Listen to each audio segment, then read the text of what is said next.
Hey friends, it's your standard Brad here, and we're trying a little something different today. You see, we're looking at the history of malls in America and whether they can make a comeback. The truth is, at least 68% of us live within 1 hour of what's called a dead mall or a closed mall, and 2 out of 5 live within 2 hours of a closed mall. So can the American staple, the mall, make a comeback? That's what this video is all about.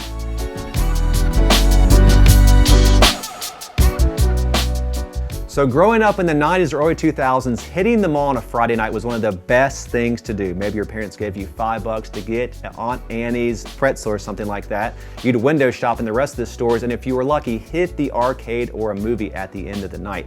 If you want a pair of Nikes or Adidas, you'd go and try those on because there was no such thing as Amazon in the 90s, only now. But unfortunately, malls have fallen by the wayside, and because of that, we want to look at some of those reasons. So let's check them out.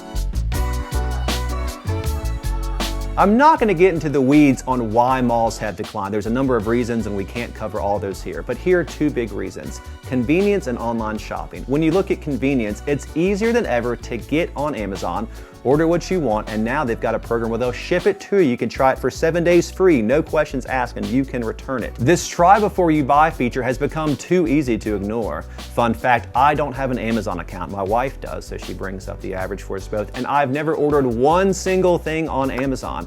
But most Americans and many people in the world have. Convenience is underrated, and why get in your car, drive to the mall, try it on when you can just have them ship it to you directly to your house. According to a recent study of over 1,000 people, 60% of Americans want malls to make a comeback. Here were their 4 biggest reasons: multiple stores in close proximity, window shopping or for fun, socializing or for food courts. All of those things I really loved in the 90s. Remember in the 90s going to the food court back when Chick-fil-A didn't exist outside of the mall?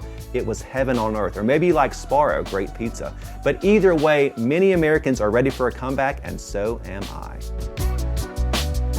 So speaking on a comeback, most Americans love malls. Most Americans want to see them come back, but the variation of which they're coming back is kind of different.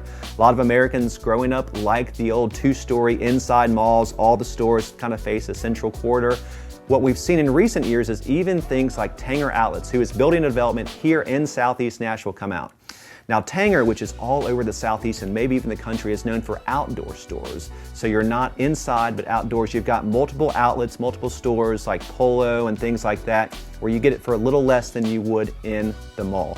I kind of like to see it come back. So many of my fond memories growing up were in the mall over holidays, seeing stores, exploring, buying things, just getting to know one another and to socialize.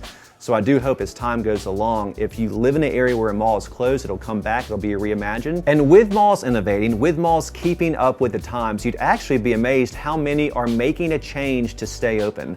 In some places where department stores were like Macy's or JCPenney, or if you're down south, Belk, if those core tenants have left, you'll see apartments come in or self-storage facilities, or in some cases churches. For smaller spaces, I've seen a lot of restaurants popping up. Green Hills Mall is a great example. In recent years, they had stores closed. They repurposed them to different restaurants to keep it all going. And the funny thing is, every time I've been in a mall recently, it's slammed. People are everywhere. Green Hills Mall locally is a great example where they've repurposed. Where spaces popped up, where department stores closed, they've repurposed with newer department stores or different chains. Where smaller spaces closed, they repurposed with restaurants. I think that's one thing that's bringing people back to the malls, these large national restaurant chains where it's fun to get out, see places, see people, do things together. So when you're doing those things, make sure you call me for all of your real estate needs, whether you want to live next to a mall or out in the country or downtown in a high-rise condo. After 12 years and nearly 400 closed sales, I would be thankful to be your real estate agent. As always, my contact info is below. That's not changing. Reach out. We will see you soon. Cheers.